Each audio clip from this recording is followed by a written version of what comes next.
Hey guys, good morning. Welcome back to our channel, The 18 Squad. So on today's video is the flight schedule of Philippine Airlines for the month of February and beyond. Details coming right up.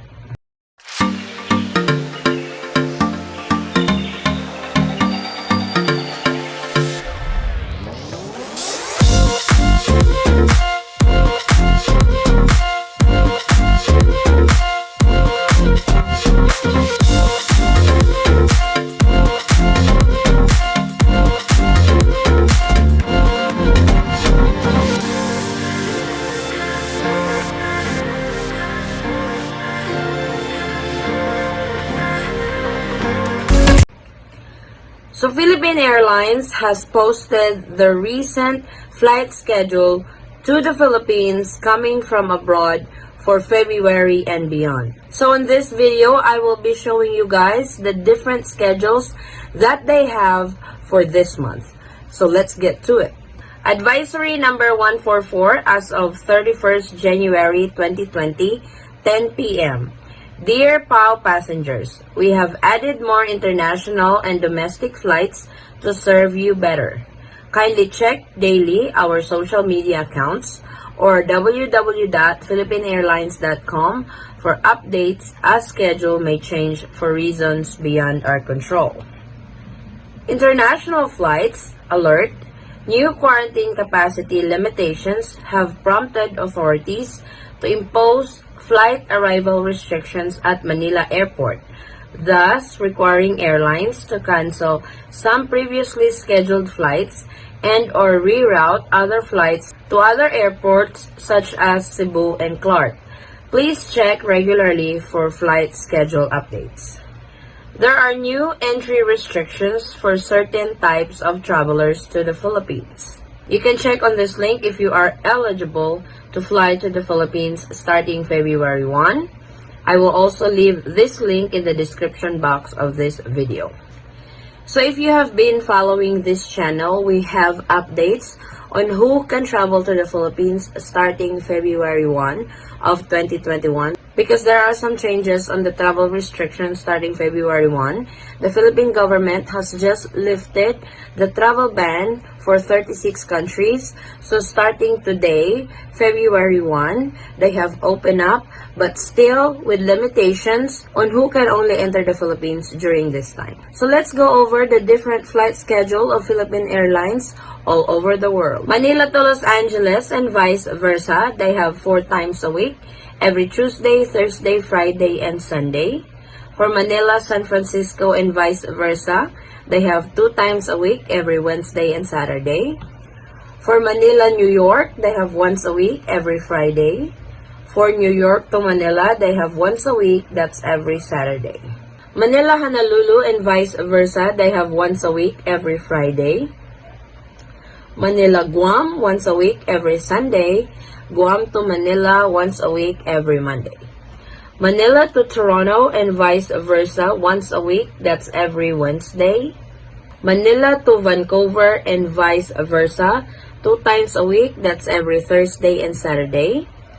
Manila to London Heathrow and vice versa, flight to and from London are suspended in the wake of new government restrictions. So as we all know, Europe is on lockdown again. So flights coming in and coming from London is suspended.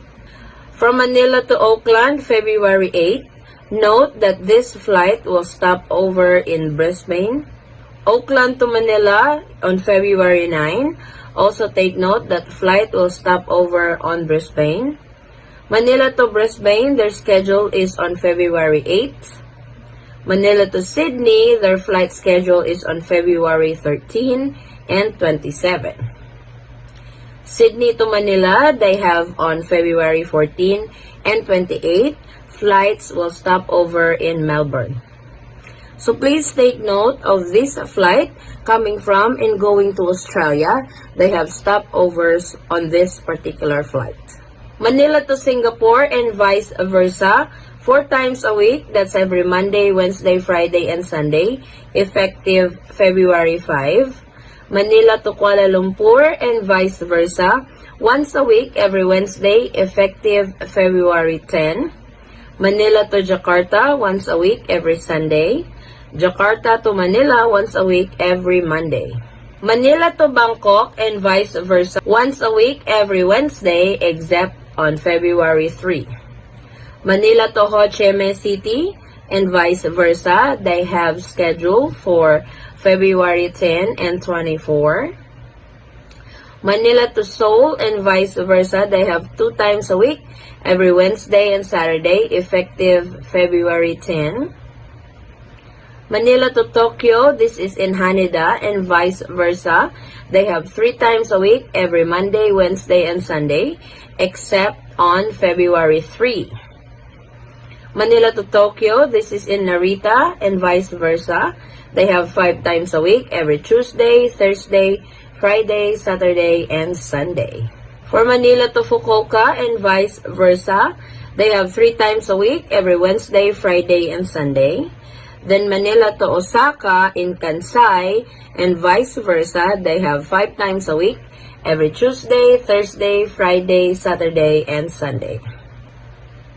Manila to Nagoya and vice versa, they have 4 times a week, every Monday, Wednesday, Friday, and Saturday, except on February 3. Cebu to Tokyo Narita and vice versa, they have 1 schedule on February 20. Manila to Hong Kong and vice versa, they have 4 times a week, every Tuesday, Wednesday, Friday, and Saturday, except on February 3 and PR 301 Hong Kong, Manila on February 2.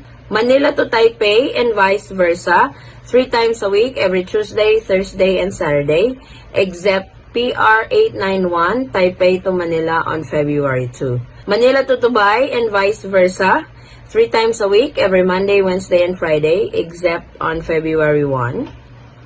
Manila to Dammam and vice versa, 5 times a week, every Monday, Tuesday, Thursday, Friday, Saturday.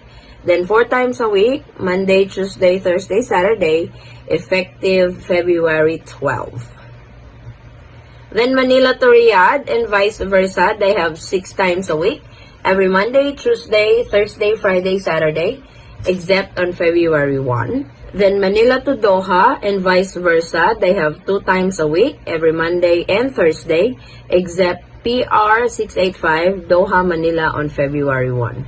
So please take note of those flights that are mentioned coming from and going to on this particular city or country, that there are cancellations on this flight, on a particular flight actually. So please make sure that you check the details of your flight if you are one of these travelers that belongs to this particular flight number.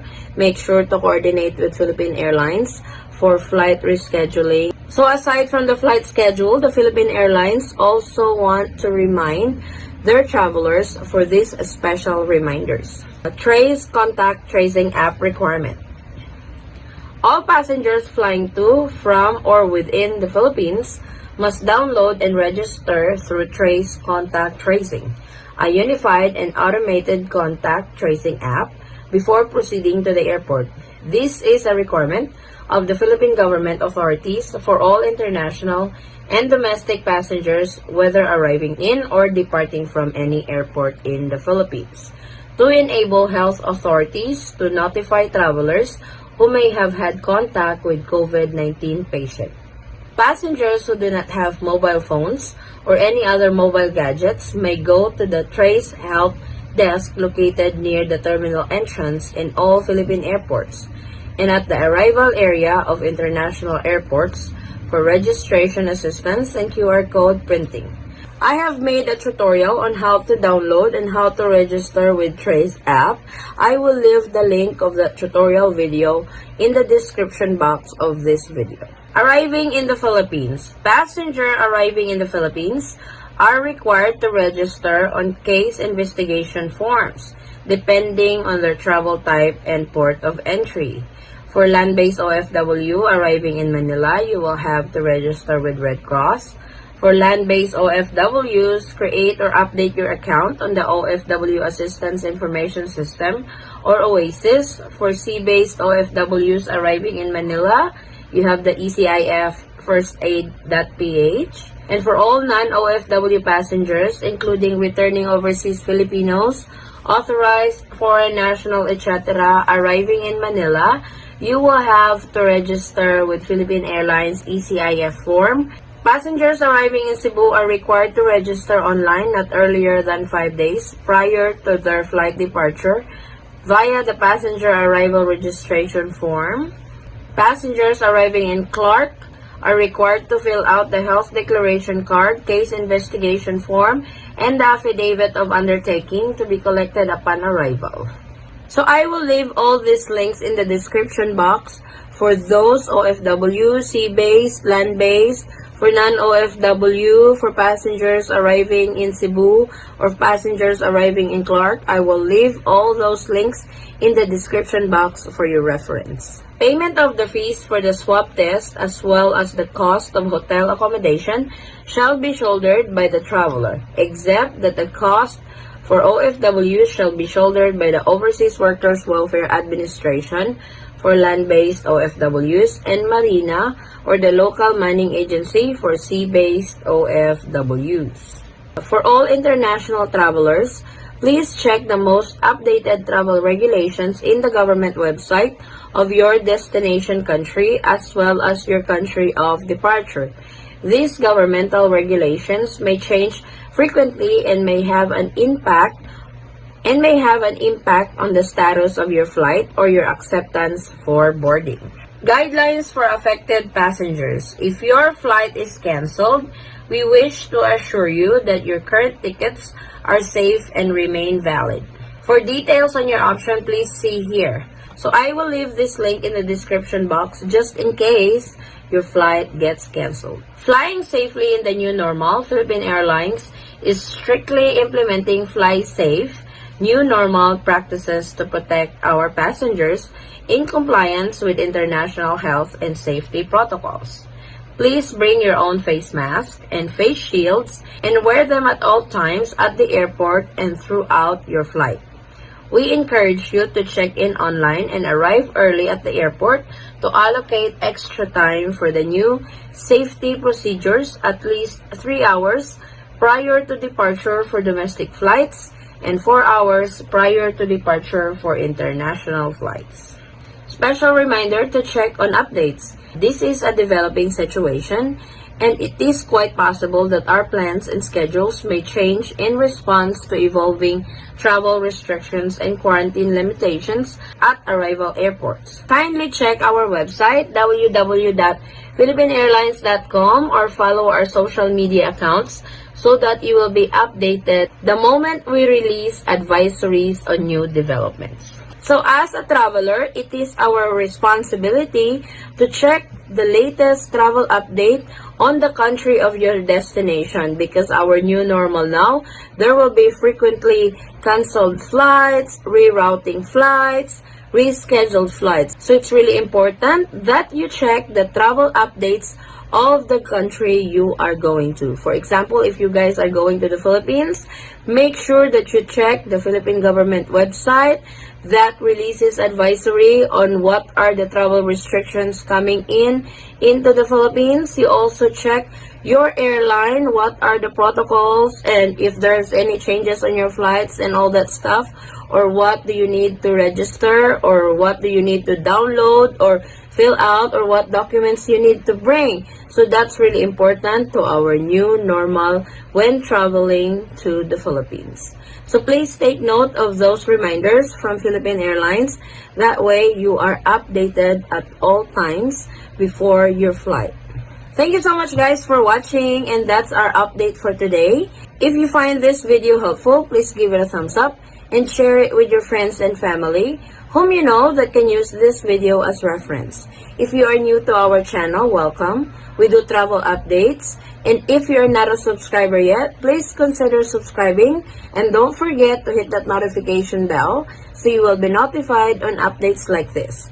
And to our subscribers and new subscribers, thank you so much for the continuous support and trust to our channel, The Eaton Squad. I hope to see you guys on our next travel update.